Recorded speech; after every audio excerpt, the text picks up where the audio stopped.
नमस्कार प्यारे साथियों, गीता के अध्याय 6 आत्मसंयम योग के अंतिम भाग में आपका स्वागत है। पिछले भाग में श्री कृष्ण बताते हैं कि योग को कैसे धारण किया जा सकता है।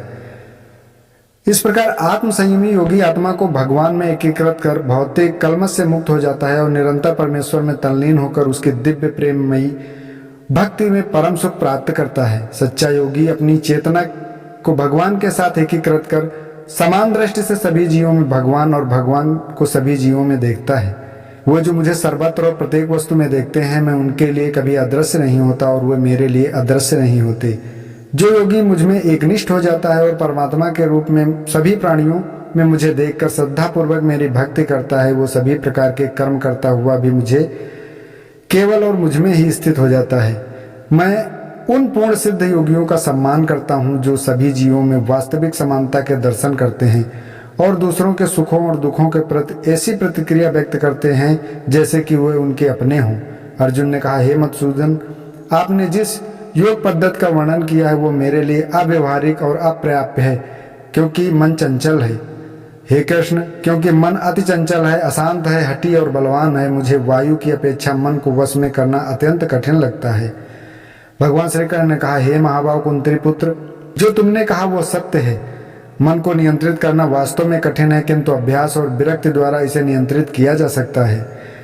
जिनका मन निरंकुश है उनके लिए योग करना कठिन है, लेकिन जिन्होंने मन को नियंत्रित करना सीख लिया है और जो समुचित ढंग से निष्ठापूर्वक प्रयास करते हैं वो योग को पूर्णता प्राप्त कर सकते हैं, ऐसा मेरा मत है।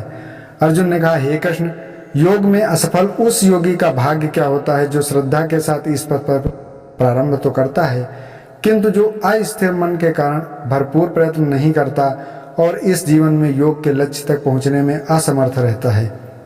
हे महाभाव कृष्ण, क्या योग के पथ भ्रष्ट ऐसा व्यक्ति भौतिक एवं आध्यात्मिक सफलताओं से वंचित नहीं होता और छिन्न भिन्न बादलों की भांति नष्ट नहीं होता, जिसके फलस्वरूप वो किसी भी लोक में स्थान नहीं पाता? हे कृष्ण, कृपया मेरे इस संदेह का पूर्ण निवारण करें, क्योंकि आपके अतिरिक्त ऐसा कोई अन्य नहीं है जो ऐसा कर सके।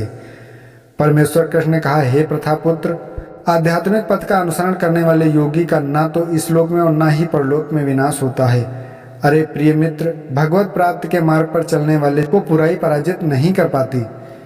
असफल योगी मृत्यु के पश्चात पुण्य आत्माओं के लोक में जाते हैं। अनेक वर्षों तक वहां निवास करने के पश्चात वे पृथ्वी पर कुलीन या धनवानों के कुल में पुनः जन्म लेते हैं, अथवा जब वे दीर्घ काल तक योग के अभ्यास से उदासीन हो चुके होते हैं तब उनका जन्म दिव्य ज्ञान से संपन्न परिवारों में होता है। संसार में ऐसा जन्म अत्यंत दुर्लभ है। हे कुरुवंशी, ऐसा जन्म लेकर वे पिछले जन्म के ज्ञान को पुनः जागृत करते हैं और योग में पूर्णतः अधिक कड़ा परिश्रम करते हैं। वास्तव में वे अपने पूर्व जन्मों के आत्मसंयम के बल पर अपनी इच्छा के विरुद्ध स्वतः भगवान की ओर आकर्षित होते हैं।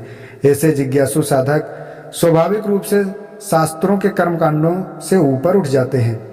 पिछले कई जन्मों में संचित पुण्य कर्मों के साथ जब वे योगी आध्यात्मिक मार्ग में आगे उन्नत करने के हेतु निष्ठापूर्वक प्रयत्न में लीन रहते हैं, तब वे सांसारिक कामनाओं से शुद्ध हो जाते हैं और इसी जीवन में पूर्णतः प्राप्त कर लेते हैं। एक योगी तपस्वी से ज्ञानी से सकाम कर्मों से भी श्रेष्ठ होता है। अतः हे अर्जुन, तुम सभी प्रकार से योगी बनो। सभी योगियों में से जिनका मन सदैव मुझ में तल्लीन रहता है और जो अगाध श्रद्धा से मेरी भक्ति में लीन रहते हैं, उन्हें मैं सर्वश्रेष्ठ मानता हूँ। दोस्तों, इसी भाव के साथ आत्मसंयम योग की समाप्ति होती है। मिलते हैं आपसे अगले अध्याय में। तब तक अगर आपको वीडियो अच्छी लगी हो तो चैनल को सब्सक्राइब करें और वीडियो को ज़्यादा से ज़्यादा शेयर करें। मिलते हैं आपसे अगले वीडियो में, तब तक के लिए नमस्कार।